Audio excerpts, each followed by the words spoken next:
Have you ever gotten a phone call at 3 in the morning that changed the course of your entire life? I have. 7 years ago, my best friend called me in a panic, his voice barely recognizable through the sobbing, and said four words that still echo in my head every single day. I think she's dead. 3 hours later, I was standing in a forest 30 miles outside the city, holding a shovel, helping him bury a body. And I've been living with that secret every moment since. My name is Michael.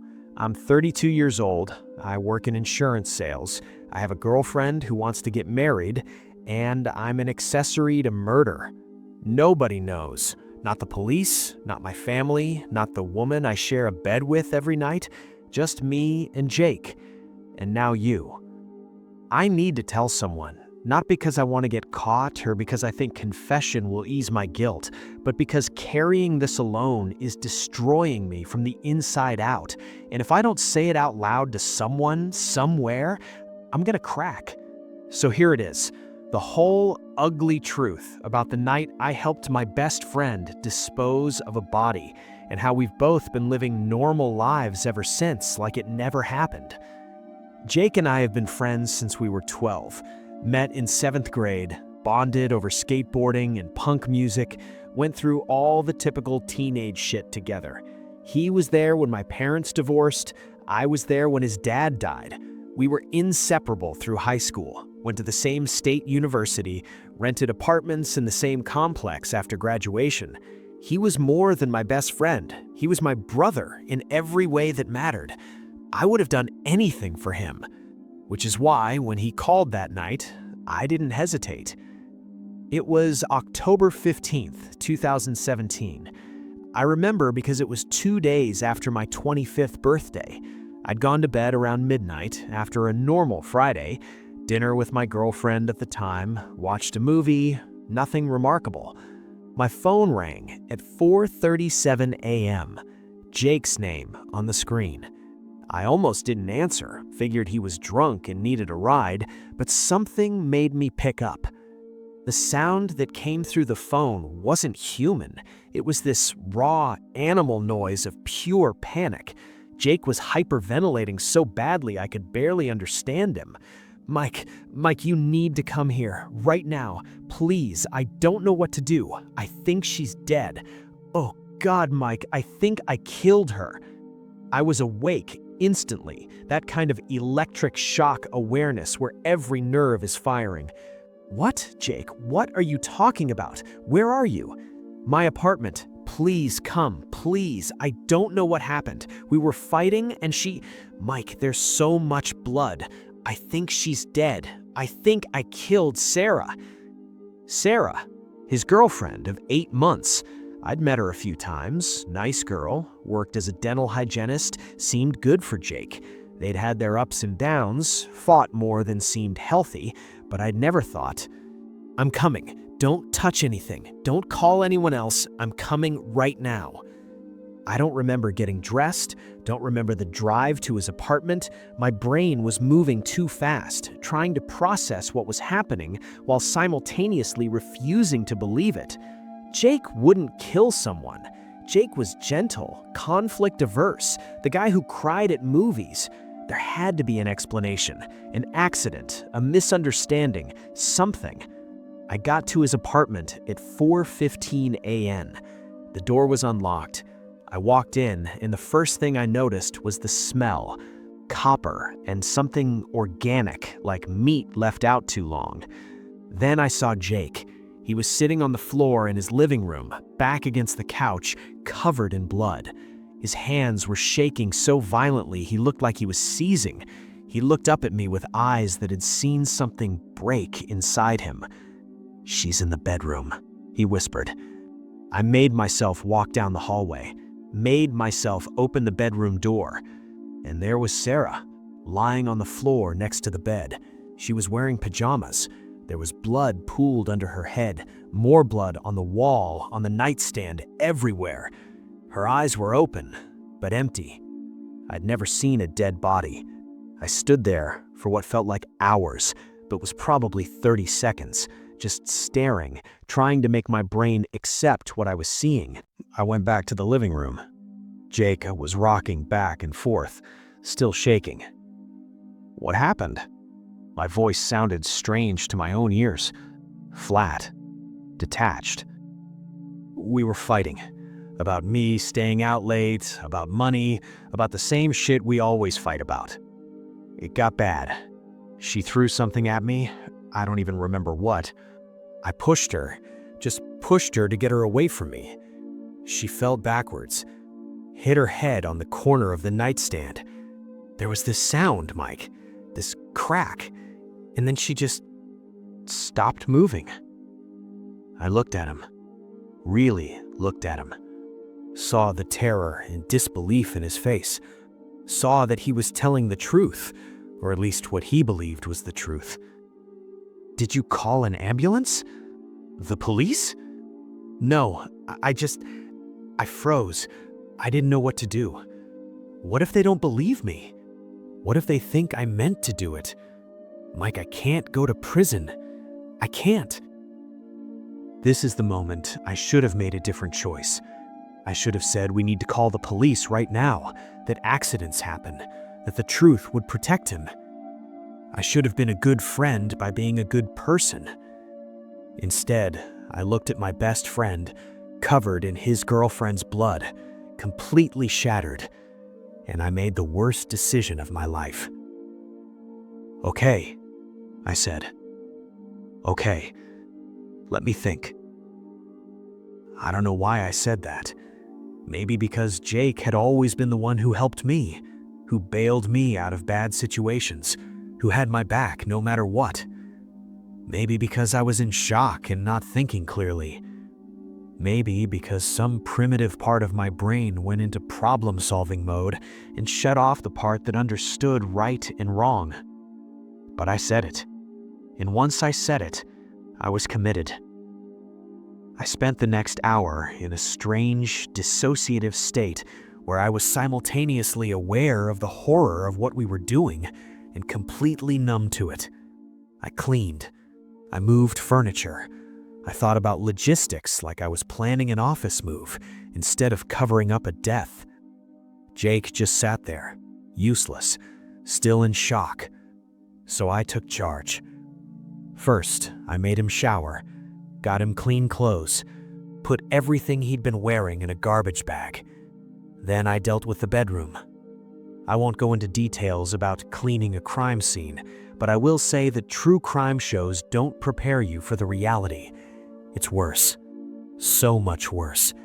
And it takes forever. By the time the sun was starting to come up, Jake's apartment looked almost normal. Not perfect, I'm not a professional, but good enough that a casual observer wouldn't notice anything. The body was wrapped in plastic sheeting from Jake's closet, sealed with duct tape, lying in his bathtub while we figured out the next step. "We need to move her," I said. It felt insane saying her, like Sarah was a piece of furniture we were relocating. Somewhere she won't be found. Jake just nodded. He'd stopped crying, but he looked hollowed out, like something essential had been scraped away. Where? I remembered a place from high school, a forest preserve about 40 minutes out of the city where we used to go camping. Remote, rarely patrolled. If we went far enough off the trails, we could bury her somewhere nobody would ever look. We waited until dark, spent the whole day in Jake's apartment, curtains drawn, not talking much. I called in sick to work. Jake was supposed to have a shift at his restaurant job, but obviously didn't go. We just sat there, this body in the bathroom, both of us unable to fully process what we were about to do. Around 10 p.m., we moved her to my car. I'd parked in the back of Jake's building where there were no security cameras. We wrapped the body in blankets to disguise the shape, carried it down the back stairs during a gap in the hallway traffic, got it into my trunk. I remember thinking how heavy a dead body is, how different from a living person, how final. The drive to the forest felt surreal. It was raining, this cold October drizzle that made everything look grainy and dark. Jake sat in the passenger seat, staring out the window, not speaking. I focused on driving normally, obeying speed limits, signaling turns. The most important criminal act of my life, and I was worried about traffic violations. We got to the forest around midnight, parked at a trailhead that didn't have cameras. I'd brought 2 shovels, a flashlight, work gloves. We carried the body about 2 miles into the woods, off any marked trail, until we found a spot that felt remote enough. Then we started digging. It took 3 hours. Neither of us was in good shape for that kind of physical labor. My hands blistered through the gloves. My back screamed. But we kept digging until we had a hole about 5 feet deep. Then we put her in, covered her up, tried to make the ground look undisturbed. When we were done, Jake said the first words he'd spoken in hours. "I'm sorry, Sarah. I'm so sorry." And then we walked back to the car, drove home, and started figuring out how to live with what we'd done. The next few weeks were a nightmare of waiting for discovery. Sarah's family reported her missing after she didn't show up for work. There were police investigations, search parties, news coverage. Jake had to be interviewed as her boyfriend, had to act concerned and confused. He was surprisingly good at it. Or maybe not surprising. He probably was genuinely confused and horrified by what had happened. The circumstances just weren't what he was pretending. The police looked at Jake hard. Boyfriend is always the prime suspect. They checked his phone records, his credit cards, his social media. They searched his apartment but found nothing. My cleaning had been thorough enough. They didn't have any evidence to hold him, and eventually the investigation went cold. Sarah became another missing person statistic. Her family never stopped looking. They put up flyers, maintained social media pages, hired a private investigator at one point. Her mother did interviews on local news every year on the anniversary of her disappearance. I watched those interviews sometimes, hating myself more each time, seeing her mother's face, aged with grief and false hope, knowing that I knew exactly where Sarah was and that she'd never be found because of choices I made. Jake and I never talked about it directly. We had an unspoken agreement that what happened that night was sealed off, separate from the rest of our lives. We still hung out, still acted like best friends, but there was this new distance between us, this shared knowledge that changed everything. Sometimes I'd catch him looking at me with this expression I couldn't quite read. Gratitude mixed with something like fear, like he was grateful I'd helped him do that, but also afraid of what it meant that I was capable of helping him do that.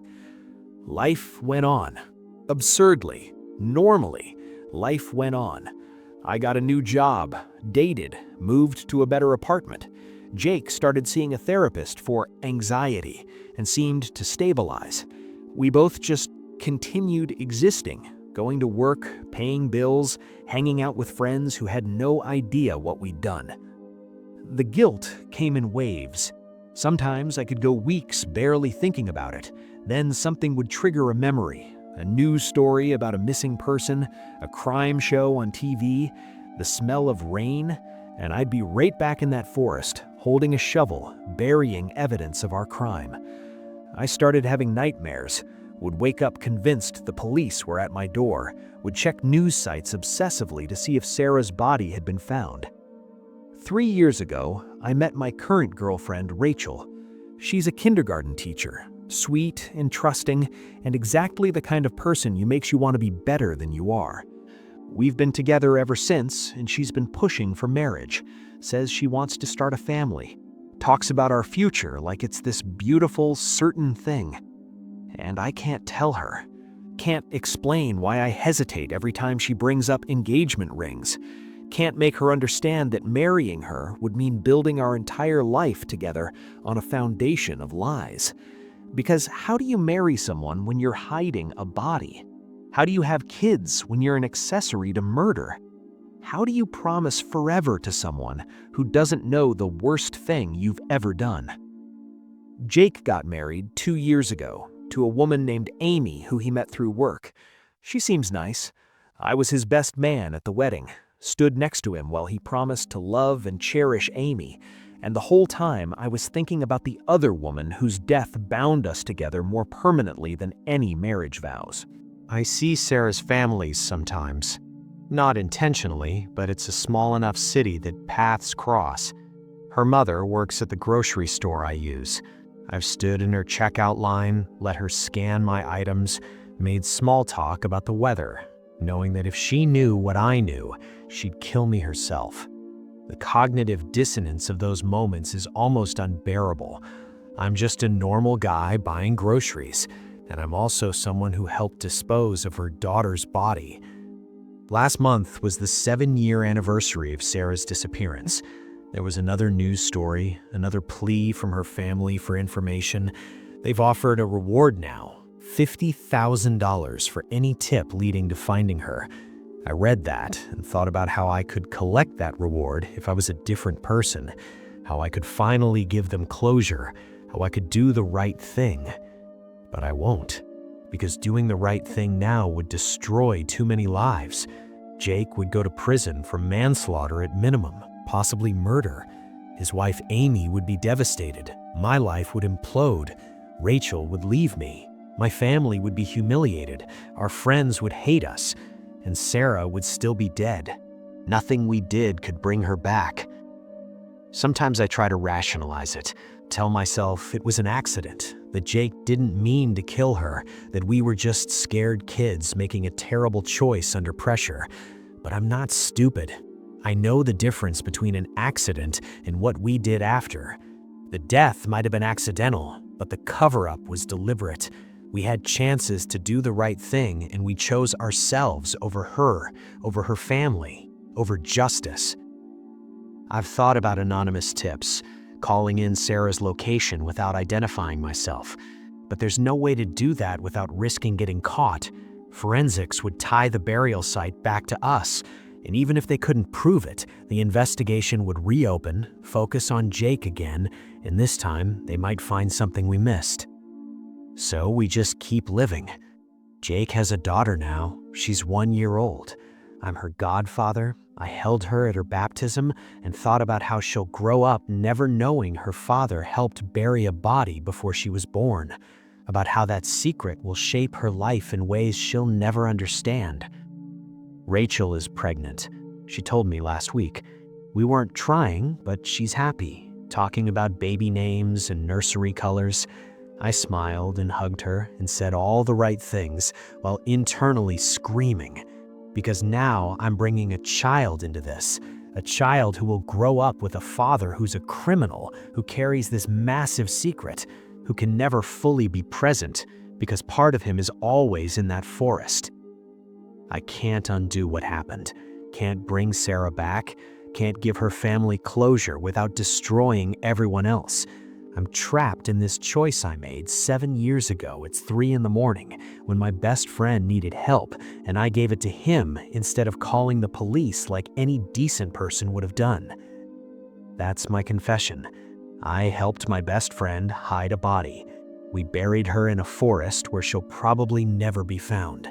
Her family has spent 7 years searching for her, not knowing she's been dead since the night she disappeared. And I've spent 7 years living a normal life, building a career, falling in love, pretending to be a good person while knowing exactly what I'm capable of. Jake and I barely see each other anymore. The friendship couldn't survive the weight of what we'd done together. We text occasionally, show up at each other's major life events, but the easy closeness we had is gone. We're bound together by shared guilt instead of shared joy.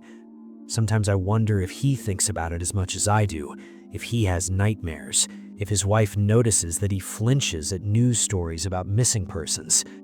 I'll never tell Rachel, never tell our child, never tell anyone who knows me in real life. I'll carry this until I die, and then maybe it'll die with me and Jake, and Sarah will stay lost forever. Her family will never have closure. They'll die without knowing what happened to her, and that's on me as much as it's on Jake. People talk about moral tests, about wondering how they'd react in a crisis. I failed mine. When it mattered most, when I had a chance to be brave and do the right thing, I chose to protect my friend at the expense of a dead girl and her grieving family. And I've been living with that choice every day since. So, that's my confession. I'm an accessory to murder, and I've gotten away with it. I'm going to be a father while carrying the secret that I helped dispose of a body. I'm going to grow old with this knowledge. Passing Sarah's mother in the grocery store, seeing missing person posters with her face, knowing exactly where she is and never being brave enough to say it. If you're reading this and you're in a similar situation, if someone you love calls you at 3 in the morning with an impossible problem, do better than I did. Call the police. Do the right thing. Don't make the choice I made. Because 7 years later, I'm still living in that forest, still holding that shovel, still burying the person I could have been, along with the body I helped hide. I helped my best friend hide a body. And I'm gonna have to live with that until the day I die. That's my burden. That's my confession. That's the truth I can never tell anyone who actually knows me. And tomorrow, I'll wake up, kiss my pregnant girlfriend, go to work, and pretend to be normal. Because that's what I do now. That's who I am. The guy who helped bury a body 7 years ago and has been living a lie ever since.